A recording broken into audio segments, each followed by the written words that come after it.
Meet the mother of all mega movers, the Panama Canal. For a century, it's been the shipping shortcut around the world.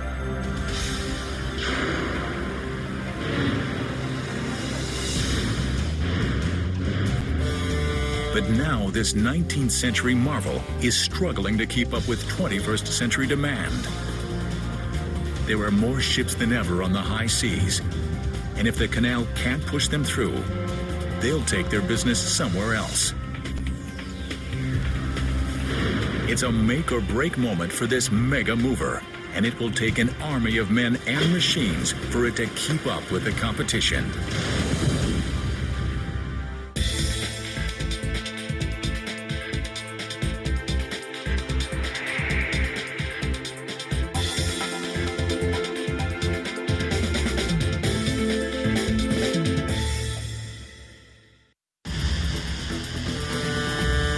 Ships the size of skyscrapers, hauling massive loads and facing tight deadlines.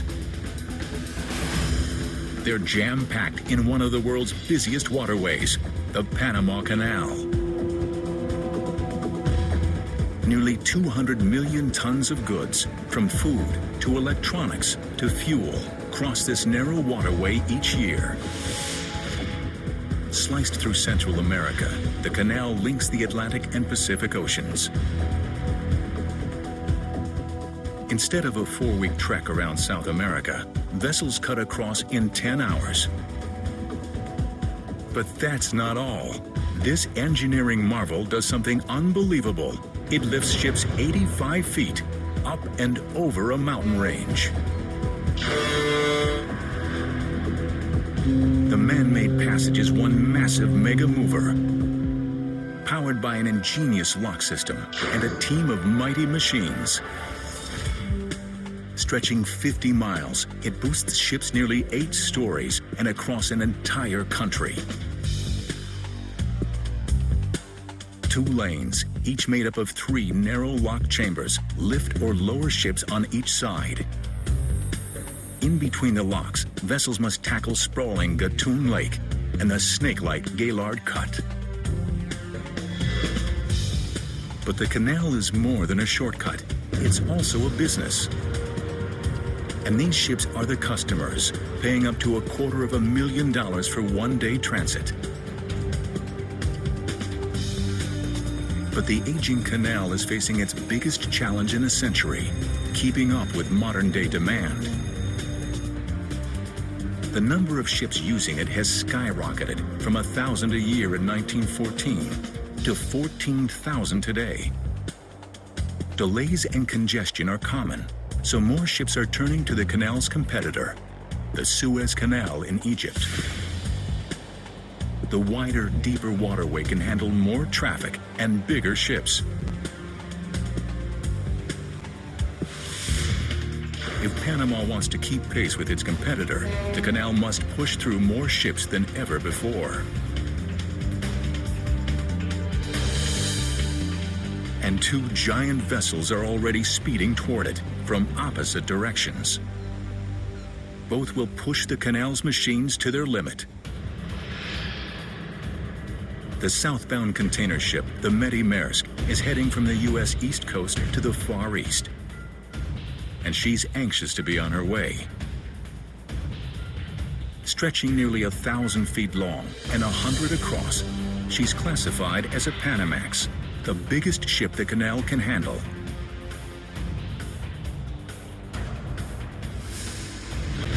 On the canal's opposite end, a towering car carrier named the Kentucky Highway is closing in on the Pacific locks. The northbound ship is delivering vehicles from Japan to the southern United States. But the ship's staggering 10-story height makes her incredibly hard to control.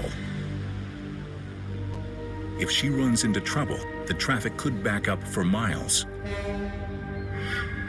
As if that weren't enough, the canal is up against another challenge, one it hasn't faced here in 15 years.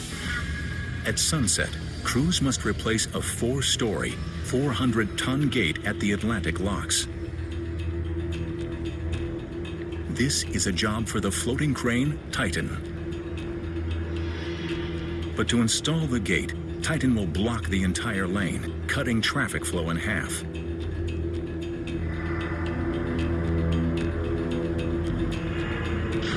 The canal can't spare more than 4 hours for the operation.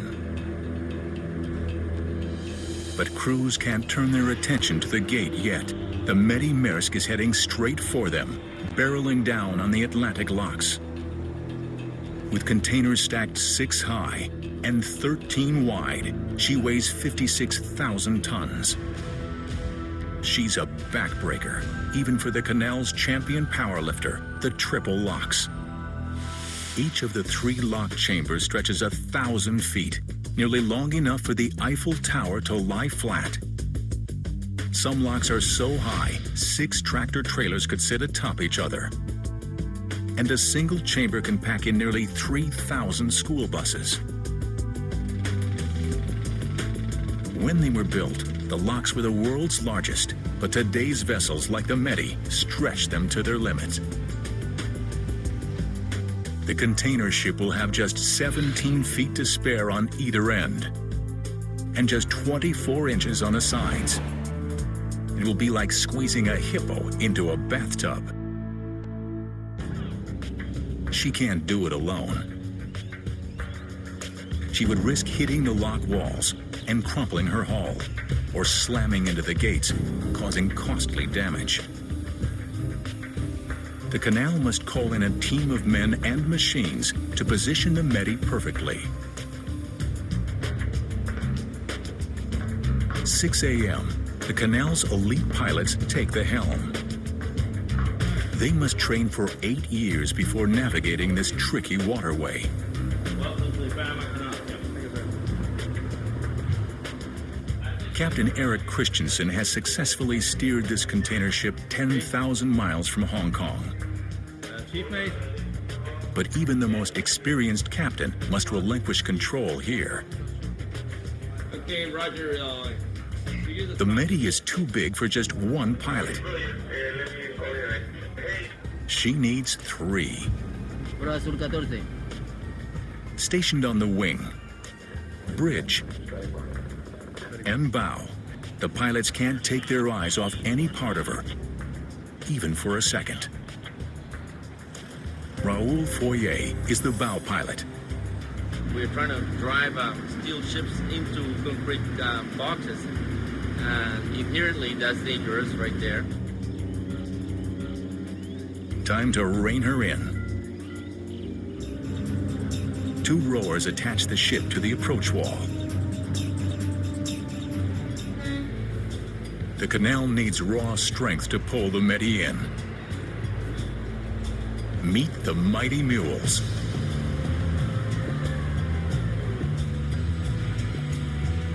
They may look mini next to the ship, but they pack a powerful punch. Each one can pull 35 tons, enough force to hold 9 SUVs. But at 56,000 tons, the Medi's so heavy, 8 mules strain to pull her forward, without smashing the sides. There are inches to spare.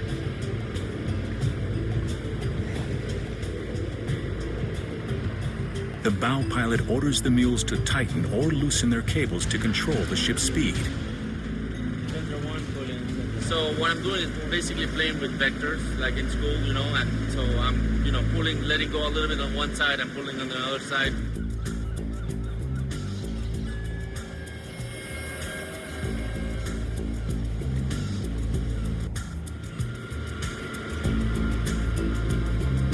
Finally, she's in.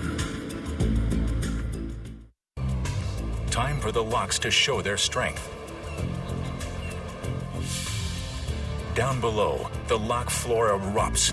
100 valves blast open, and water explodes.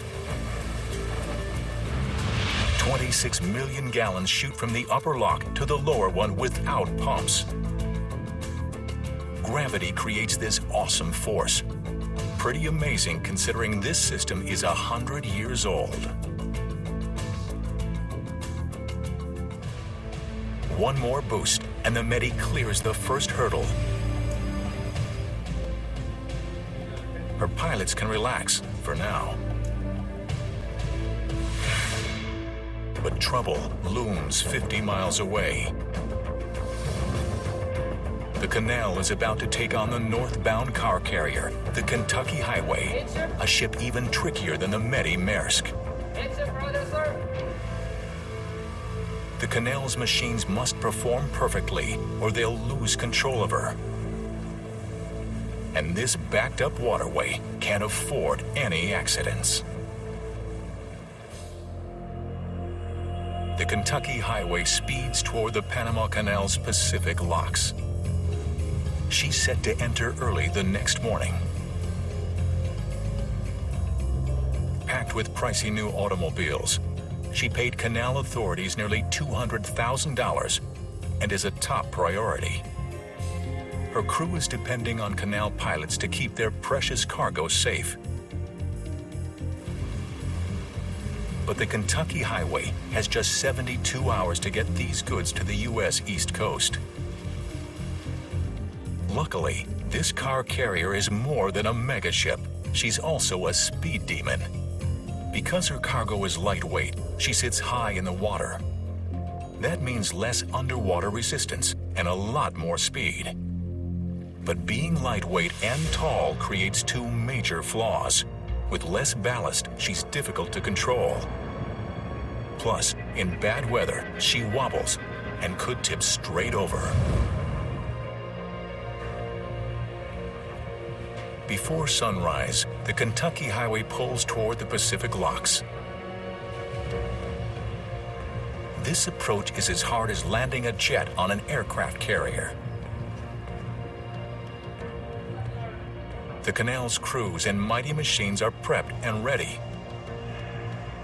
But one of the ship's trademark flaws rears its ugly head. The canal's machines lose control. She slams into the wall, and metal meets cement.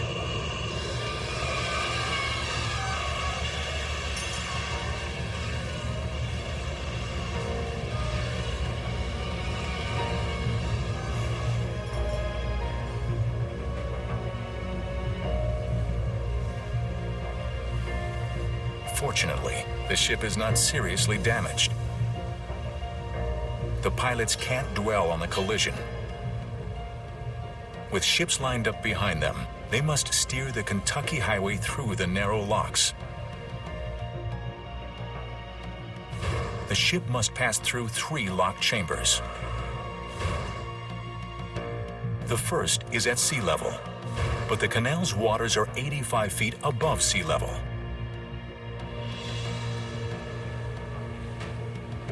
As the sun rises, the locks unleash a torrent of water, performing another weightlifting feat. The ship shoots up nearly 3 stories in 8 minutes. When the water levels are equal, the front gates open and the Kentucky Highway teeters forward. And the whole process repeats. 2 locks down, 1 to go. But right now, the canal must deal with another challenge at the Atlantic locks. A 400-ton gate is ready to be installed. The canal can't perform this major maintenance without a power lifter. Enter Titan.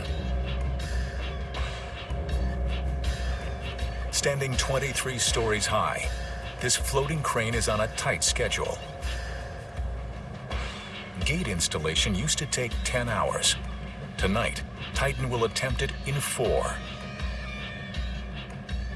Even that brief a holdup will stop 6 ships from transiting, costing the canal more than $300,000. This operation won't be easy. Titan must connect the gate in 2 places. The first is underwater where the gate pivots. The second is above water on a narrow hinge. And each gate is enormous, standing an average of 6 stories high and weighing as much as 3 747s.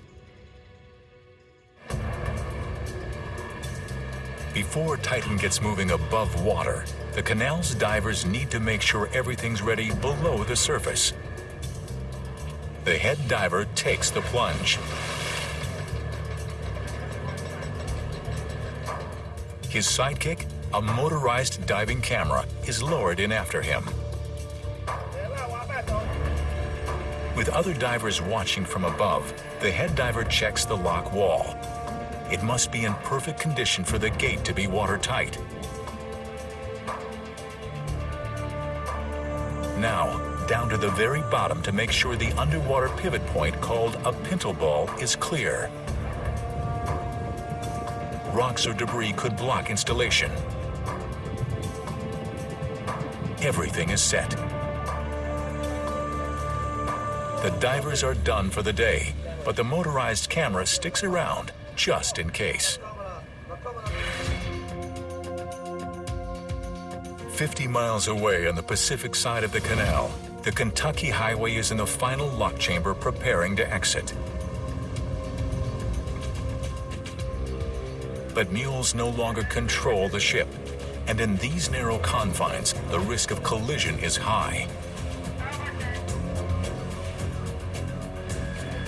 As the pilot pulls away, both he and the captain realize they have a serious problem. The ship next to them is pulling out at the same time, and they're too close to each other.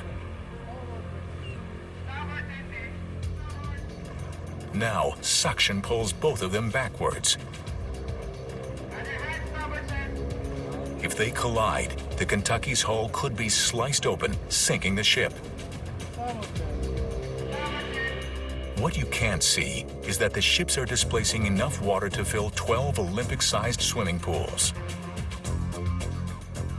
They leave a sort of footprint in their wake. When the ships accelerate, water rushes into their footprints, creating backward suction that can, at first, overpower forward-thrusting engines. Now, the bow of the other ship is on a crash course with the Kentucky Highway's stern.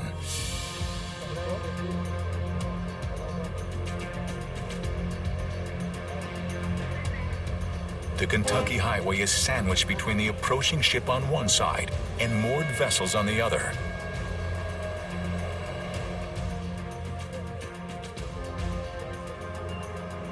To make matters worse, tugs are on the outside of both ships and in no position to help. The other ship tries to slow down, but her bow only turns harder toward the Kentucky.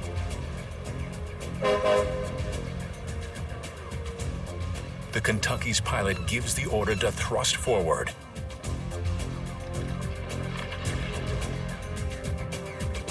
Now, all anyone can do is wait and hope.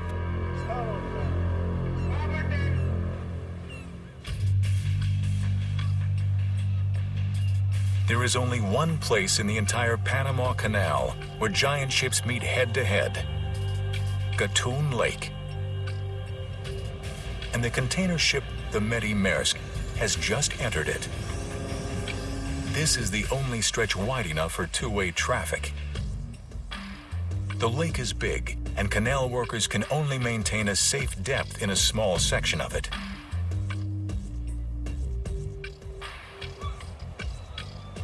Turns here are so tight, ships are often on a collision course with one another. Starboard 20. And with a record number of container ships in the lake, the pressure is on to navigate perfectly. Visibility is crucial. And today, it's raining. Rainy season lasts a solid 8 months in Panama. Along with torrential downpours, it can also bring dense fog. A pilot's worst nightmare. Any day, anything can happen. It's very difficult to predict the weather here in Panama. And there's another problem. The pilot's view is blocked. The Medi is so long and stacked so high, all he can see in front of him is ship.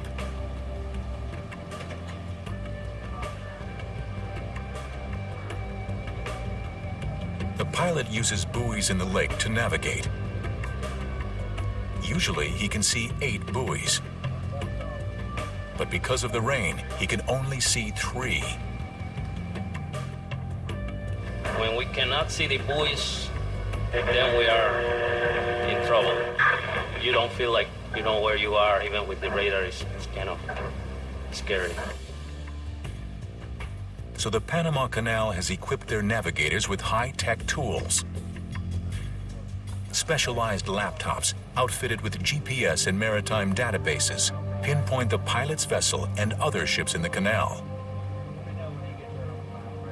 And right now, his tools tell him another vessel is dead ahead. In other waters, the crew would never navigate this close to another ship. The risk of collision would be too high. With the gaps between the ships closing fast, the pilot must multitask at every moment. We have to be listening to the radio to see what's happening ahead. If the visibility is reducing or is increasing or if the times are changing, we have to be listening to the radio all the time and be aware of the weather. Midship, steady. Steady. What's your heading now? 128. 128. 128. He never knows when disaster could strike. And these 2 container ships are meeting at the worst possible place, a sharp turn. East to 10. Midships. The pilot increases the Medi's speed for better control and a faster turn. Tries to stay away from him, looking at the buoys and not too close to the buoys, not too close to him, just try to stay in the center. Everyone watches with apprehension. Both pilots have huge blind spots. The Medi's pilot can't even see the other ship until it's a few hundred feet away. It's like 2 tractor trailers passing within feet of each other. But they make it. The crew can't breathe a sigh of relief yet. The rain is getting worse. I said that there is no visibility here in Gatun Reach, over. In zero visibility, ships must stop completely. Even with GPS, navigation is impossible. And waiting for the weather to lift could take all night. The rain has already put the Medi Maersk and her goods behind schedule. The canal can't afford another delay. The Medi is a high-paying customer, and the canal has promised her passage by day's end. The pilot calls to a vessel ahead of him, hoping for good news. Yeah, okay, is that getting worse or improving over there? Well, for me it's getting worse. It was better by some problem, but now looks like it's not lighting up from east to west. I can see the east a lot better than I can see the west. Okay, Roger. Seems like it's improving around here, but you said it's getting worse over there, so. With the narrowest, most difficult part of the canal fast approaching, the pilots must hope for the best and prepare for the worst. The link between the Panama Canal's Gatun Lake and the Pacific locks is called the Cut. It's the one stretch that intimidates even the most experienced navigators.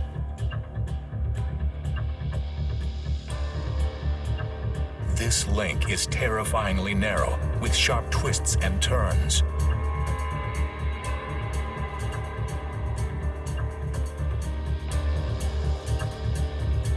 The sides and base are solid rock. One wrong move could slice a ship's hull straight open. That's what happened to this bulk carrier in 2001. It scraped bottom, and the hull flooded, partially sinking the ship. Blasted directly through the Continental Divide, the Cut sits on 2 tectonic plates. Constant geologic activity has created especially unstable rock. As a result, several 100 million tons of soil above ground tumble into the cut every year.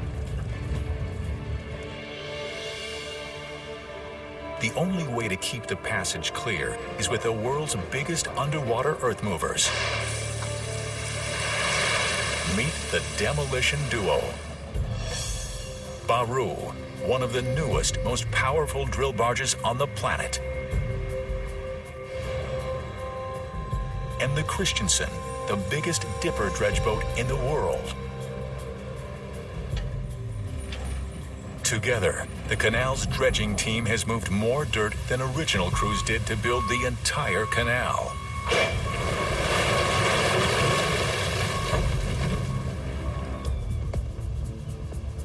And now they're on a mission to make the canal bigger and better. The goal? Get the canal ready for the next generation of super ships. Container ships like the Savannah Express are 100 feet longer than the Medi Maersk and 30 feet wider. And vessels are only getting bigger. There are more orders for post-Panamax, the larger size, the ones that cannot fit through the canal. Those are the ones that are in order. And so if we don't follow along with those trends, we're going to be left behind. Panama is already losing customers to the Suez Canal, the only other shortcut between Asia and the U.S. East Coast. The route takes longer, but the Suez is bigger and by some accounts, cheaper.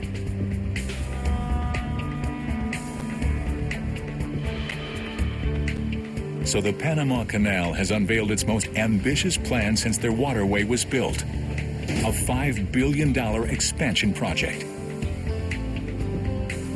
The most impressive feature?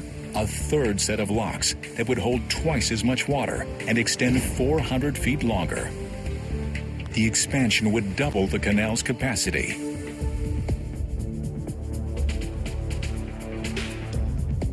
But that means the cut needs to get bigger too, both for future ships and today's giant fleet. It's a three-step plan. First, straighten the sides. Second, deepen the bottom. Third, widen the waterway.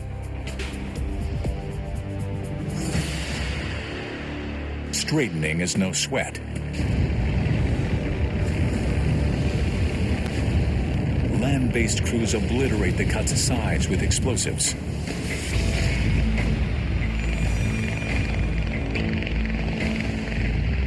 But some of that soil is resting on rock. So for step 2, deepening, the canal needs its rock star, Baru. Just 3 months old, this high-tech drill barge is the pride of the Panama Canal. Its deck alone is the size of 2 basketball courts, and standing 10 stories high, its powerful drills can dive nearly 90 feet. Baru's underwater mission: plant explosives 45 feet below and detonate them. With more giant ships today than ever before, the canal is counting on Baru to clear the way. Time to dive in. The drills shoot downward until they hit bottom. It's heavy metal versus rock. The drill bits bore 30 feet deeper. Now, time for the explosives. Each of these yellow tubes contains 7 pounds of explosives. But the crew needs to pack a whopping 140 pounds into the bar. They attach a detonation line, and the explosives head underwater.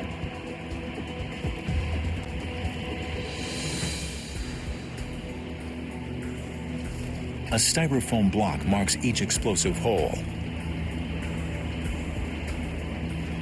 For today's massive blast, there are 40 holes packed with a whopping 3,500 pounds of explosives.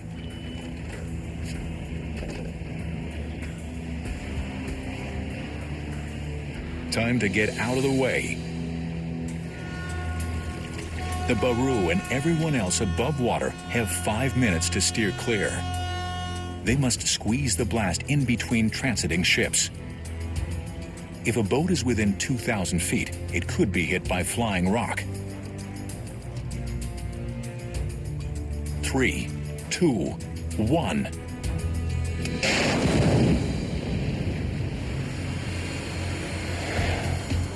That's 2,500 cubic meters of solid rock obliterated.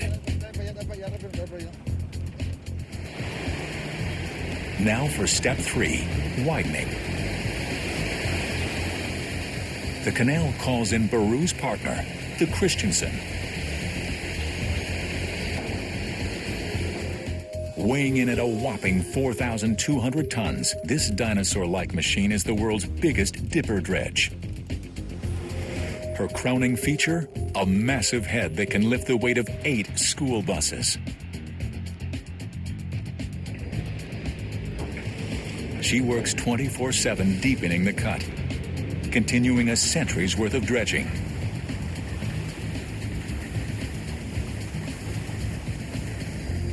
Pete Murata is her captain. If we stopped dredging within a year or two, there wouldn't be enough water to pass the size ships that we pass now.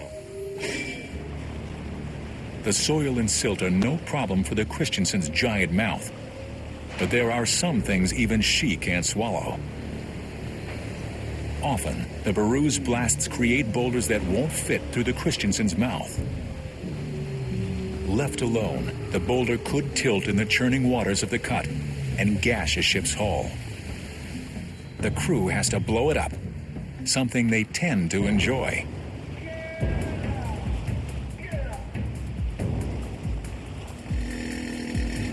The claw holds the boulder steady, and workers drill straight into its center.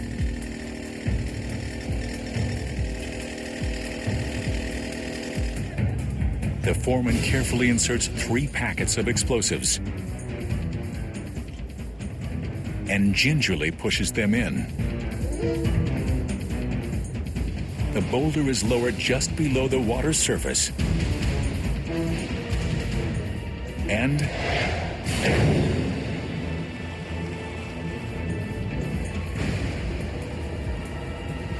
one boulder blown to bits.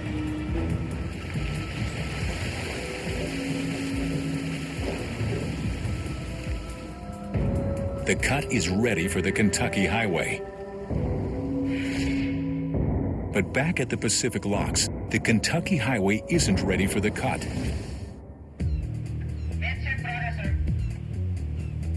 The car carrier is on a collision course with another ship.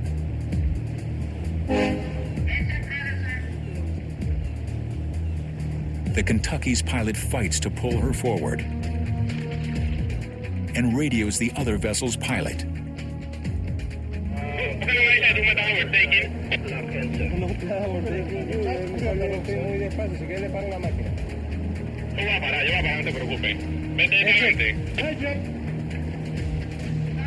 The other ship stops, and finally, the Kentucky's stern clears. But that was way too close for comfort. In the Panama Canal's Gatun Lake, the rain is still coming down, drastically reducing visibility. And the container ship, the Medi Maersk, is in the thick of it. The head pilot has been on duty for 8 stressful hours. Now, he must hand over control to the final pilot.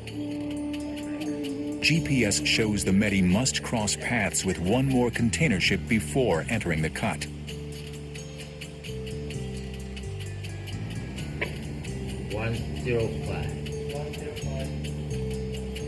As the ship approaches, the pilot expertly navigates past it. The Medi has finally reached the end of Gatun Lake. Next up, the cut. But the bad weather has put her behind schedule. Even if things go perfectly, she may be stuck in the canal all night. and she can't power ahead yet. The Kentucky Highway is entering the cut on the opposite end. She's paid a premium to get through faster. But this car carrier is even harder to handle in the cut than she is in the locks. On sharp turns, the front looks perfectly stable, but the tail swings drastically and tilts. The Kentucky encounters her first hard turn. All the time you're worried. You have to keep an eye, especially with these car carriers. Javier de Orbegozo has been a canal pilot for 16 years. His orders will make or break this ship's passage.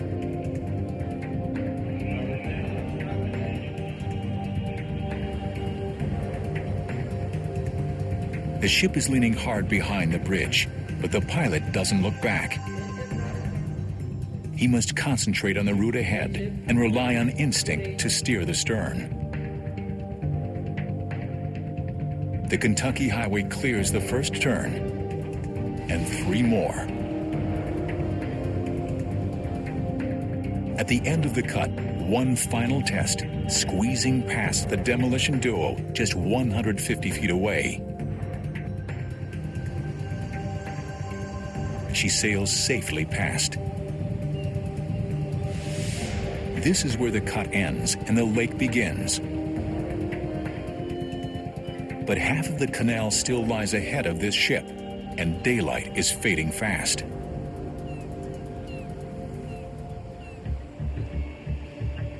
At the canal's Atlantic locks, the mighty floating crane Titan is pulling in. The crane is hauling a newly refurbished gate that's ready to be reinstalled.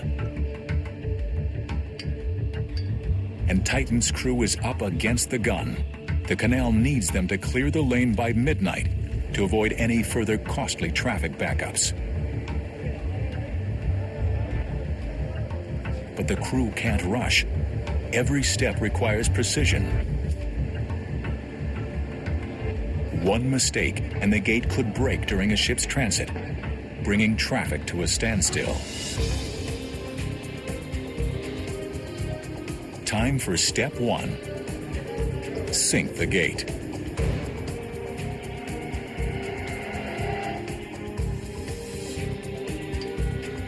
Step 2. Titan must balance the gate on the pintle ball, the bottom pivot point. Titan's powerful hydraulic lifts push the gate forward.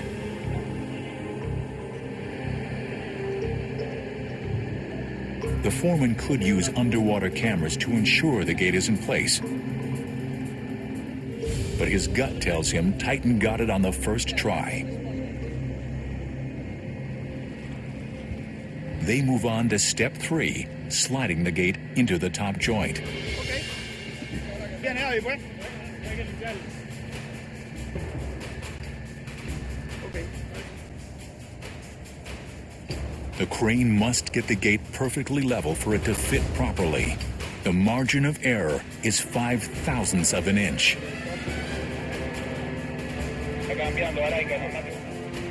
How do you level something this massive?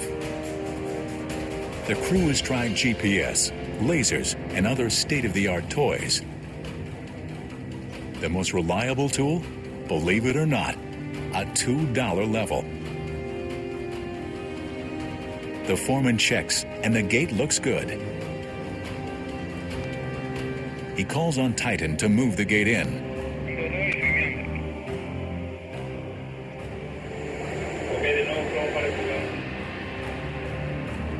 The first attempt? Not quite.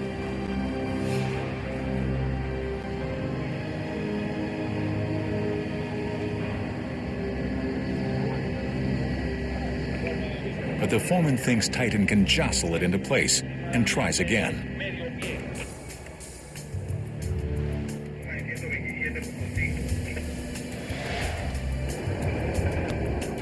Abruptly, he tells Titan to stop. The crane barely brushed the gate against the lock wall, but it was enough to crumble concrete. Now, the crew questions whether the gate was sitting correctly to begin with. Luckily, a diver is standing by. Time for the underwater camera to get in on the action. It dives down and shows that Titan got it right. The gate is on the pintle ball. But there's bad news. That brush with cement broke part of the wall away. And now, that piece is sitting where the gate will eventually nest.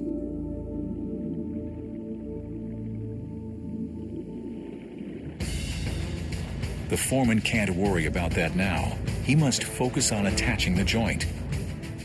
He is frustrated. A task that can take as little as 30 minutes has now taken twice that. And the gate isn't even in place. The crew feels the pressure. Ships are fast approaching. They say Titan has never had this much trouble aligning a gate. The entire operation is behind schedule. If Titan can't get this gate in on time, the backups will stretch into both oceans.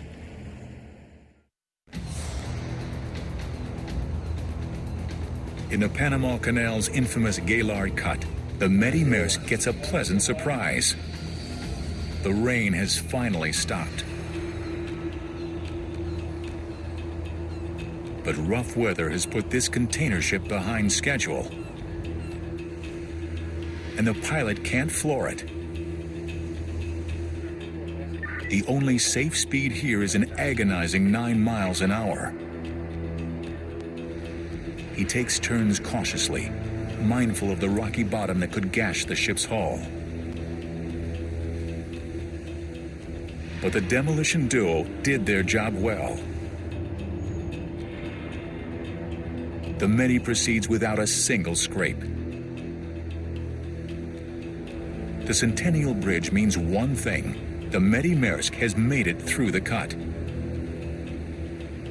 The Pacific locks are up next. But the sun is setting, and it's dangerous for the Medi to attempt the locks in the dark.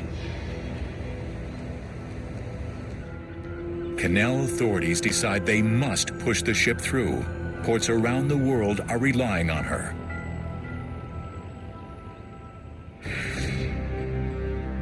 The sun has already set at the canal's Atlantic locks as Titan and his crew struggle to install a massive gate. Their 4-hour deadline has come and gone, and ships are minutes away. Tonight's transits depend on them. The 23-story crane must line up the joint holes to insert a pin. This is brutal for Titan, because once the holes are aligned, it must hold the gate perfectly still.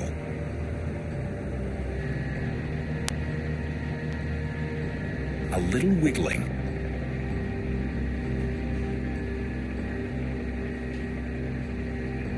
the pin goes in, part of the way. The problem is these chalk marks need to line up, and they're off a full 3 inches.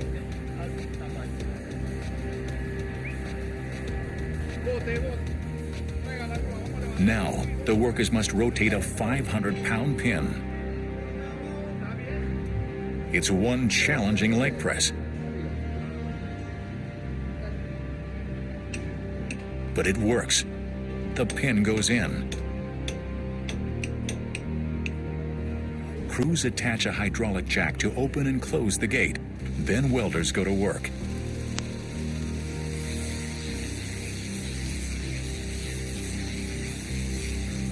After a grueling 4.5 hours, this 400-ton gate is set.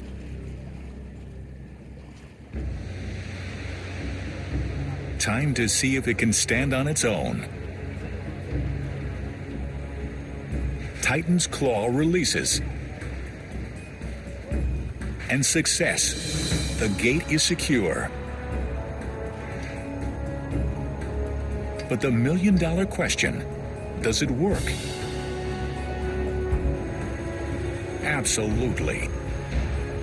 The powerful gate hits the chunk of concrete and crushes it. Nothing is getting in this gate's way tonight. Titan exits and takes a bow.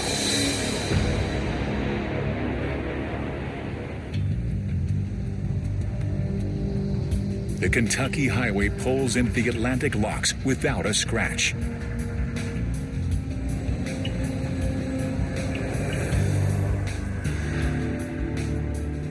Two more steps down, through one final set of gates, and she is back in open water, heading toward her final destination.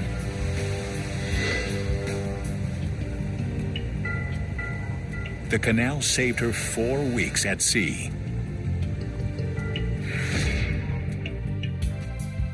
At the Pacific locks, the Medi makes her final exit, giving the canal crew something big to celebrate. Their team of mega machines pulled through nearly twice as many container ships than they ever have before. It's one for the record books. 3 more success stories for a 19th century canal working tirelessly to keep up with 21st century demands. Another fleet of mega ships will descend on her tomorrow, and the canal's team of mighty machines will be ready and waiting.